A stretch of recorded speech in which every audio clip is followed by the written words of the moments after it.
Une mise au point s'impose. Selon, je vais te citer 1 Jean chapitre 3 versets 21-22 qui dit: Bien-aimés, si notre cœur ne nous condamne pas, nous avons de l'assurance devant Dieu. Quoi que ce soit que nous demandions, nous le recevons de lui parce que nous gardons ses commandements et que nous faisons ce qui lui est agréable. Malheureusement, la plupart des croyants, et je dirais dans la majorité des cas, croient qu'ils doivent nécessairement mettre en pratique tous les commandements de Dieu pour qu'ils puissent être aimés par Dieu, pour qu'ils puissent être bénis davantage par Dieu. Non, ce n'est pas ce que Jean ici nous enseigne. Et souvent, justement, parce que les gens prennent ce passage sans s'arrêter à savoir ce qui est dit immédiatement après au verset 23 et que je cite, et cite ici son commandement: que nous croyons au nom de son Fils Jésus-Christ et que nous nous aimions les uns les autres selon le commandement qu'il nous a donné. Voilà ici. En fait, ici, Dieu nous parle de l'amour que nous devons avoir les uns envers les autres, mais nous devons savoir premièrement de quelle manière Jésus nous a aimés et ensuite nous pourrons remplir ce commandement de s'aimer les uns et les autres et aussi de s'aimer soi-même. Donc, ce passage ne dit pas que nous devons garder les commandements pour que Dieu puisse nous bénir, nous aimer davantage, etc., pour qu'on puisse lui être agréable. Non, il dit le contraire. Il dit: si vous compreniez l'amour que Dieu vous porte, vous garderiez ses commandements. Donc, quels sont ces commandements? Eh bien, il s'avère que Dieu a mis tous ces commandements dans notre cœur et les a écrits dans notre esprit lorsque nous sommes nés de nouveau, nés de Dieu. C'est pourquoi il est écrit: voici l'alliance que je ferai avec eux après ces jours-là, dit le Seigneur. Je mettrai mes lois dans leur cœur et je les écrirai dans leur esprit. Et les lois que Dieu a mis dans notre esprit, qui sont inscrites dans nos cœurs, sont la loi royale de l'amour, selon Matthieu 22, versets 37 à 40, la loi parfaite de la liberté, selon Jacques 1, 25, et la loi de la foi, selon Romains 3, 27. Ce sont les lois de la nouvelle alliance de la grâce que nous pouvons mettre tout simplement en pratique lorsqu'on laisse le Saint-Esprit nous transformer. Amen. Lorsque nous sommes nés de nouveau, nous avons reçu l'amour de Dieu dans notre esprit.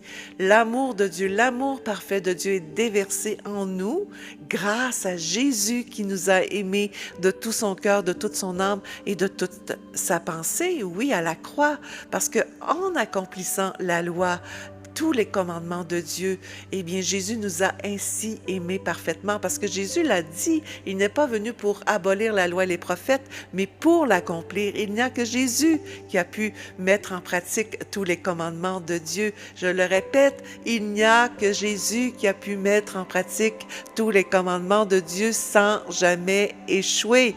Ce qu'aucun homme n'a pu faire, Jésus l'a fait. Donc voilà. La loi étant l'accomplissement de l'amour, il n'y a pas d'autre commandement pour les croyants en Christ. Oui, selon Matthieu 22, 39, Jean 13, 34, Romains 13, 8, Galates 5, 14, oui, que je t'invite à lire pour que tu comprennes bien tout cela. Donc voilà, sous l'ancienne alliance de la loi, il fallait nécessairement mettre en pratique tous les commandements de Dieu, oui, et s'ils n'échouaient ne serait-ce que d'un seul commandement, ils étaient coupables d'avoir échoué la loi entièrement. Oui, et par conséquent, ils devaient offrir des sacrifices d'animaux pour que leurs péchés soient temporairement couverts. Bien évidemment, sous la nouvelle alliance de la grâce de Dieu, nous n'avons pas besoin d'offrir des sacrifices parce que Jésus est notre sacrifice ultime qui n'a pas besoin d'être répété. Et grâce à ce sacrifice, même lorsque nous échouons, nous ne sommes pas maudits, mais nous sommes plutôt même pardonnés de tous nos péchés passés, présents et futurs. Et nous continuons à être bénis sous la seule base de l'obéissance de notre foi dans ce que Jésus a fait pour nous à la croix. Donc oui, sous la nouvelle alliance de la grâce, c'est l'Esprit qui nous transforme et qui nous conduit dans toute la vérité. Et cette vérité est liée avec Abraham qui fut justifié par la foi. Abraham n'a jamais prétendu pouvoir mettre en pratique tous les commandements de Dieu parce que justement, il n'était pas sous la loi.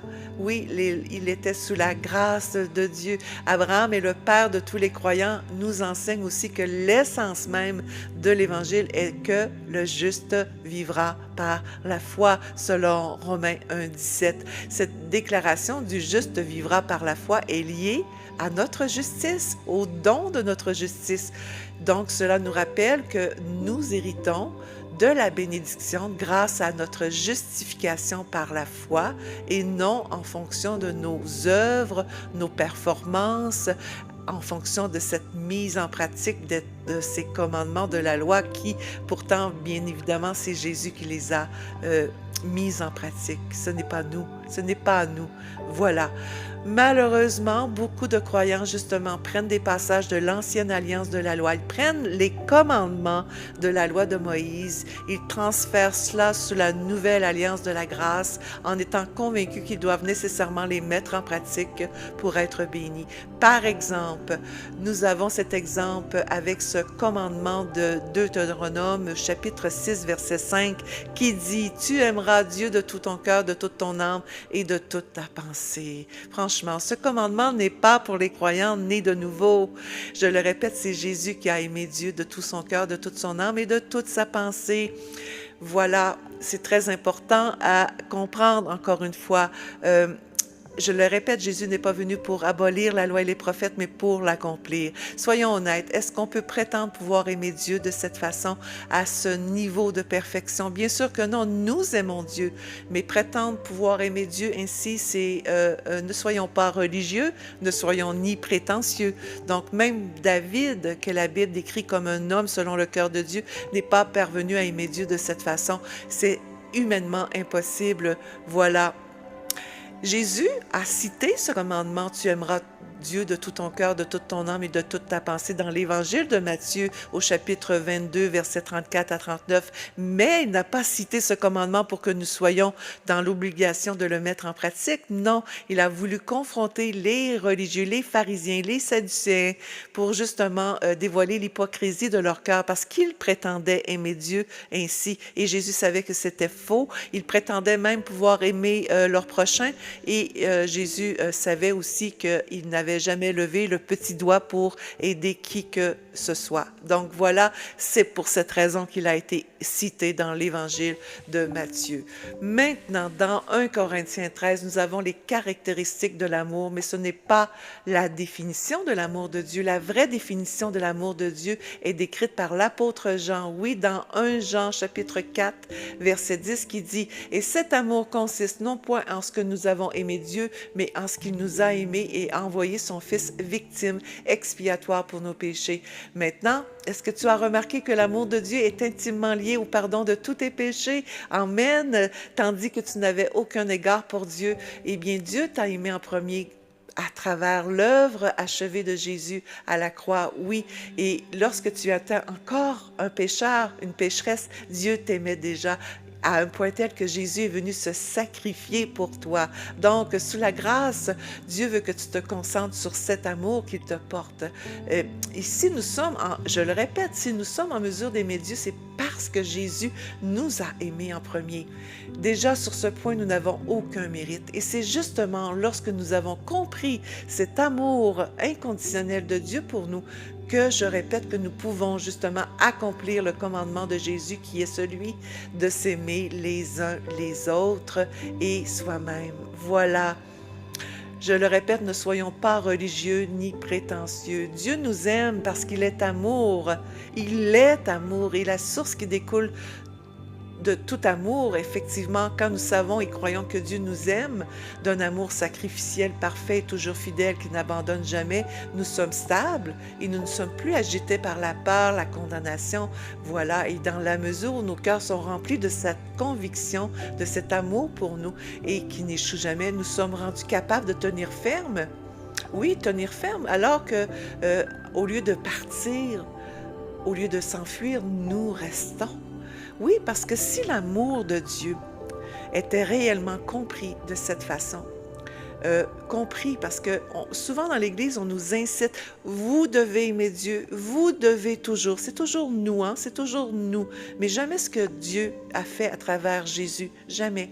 Donc, si vraiment l'amour que Dieu nous porte, cet amour inconditionnel qu'il nous porte, eh bien, si les croyants étaient en mesure de personnaliser cet amour, tout comme Jean l'a fait. Oui, parce que Jean, dans son évangile, il s'est appelé souvent le disciple que Jésus aimait. Non pas que Jésus aimait plus Jean que les autres, non, parce que Jean était convaincu, avait reçu cette révélation de l'amour du Seigneur pour lui. Il ne s'est jamais vanté d'aimer Dieu de tout son cœur, de toute son âme et de toutes ses forces, de sa pensée. Non, il s'est vanté d'être aimé par notre Seigneur Jésus-Christ. Amen.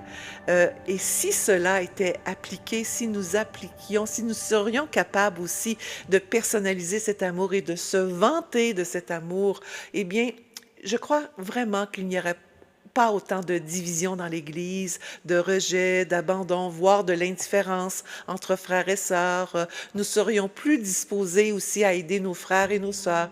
Et au lieu de partir, nous finirions par rester.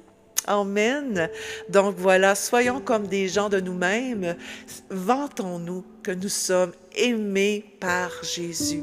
Donc voilà, je te laisse méditer sur tout ce que je viens de te partager. Bonne méditation et bonne réflexion aussi. Je te dis à bientôt. Bye bye.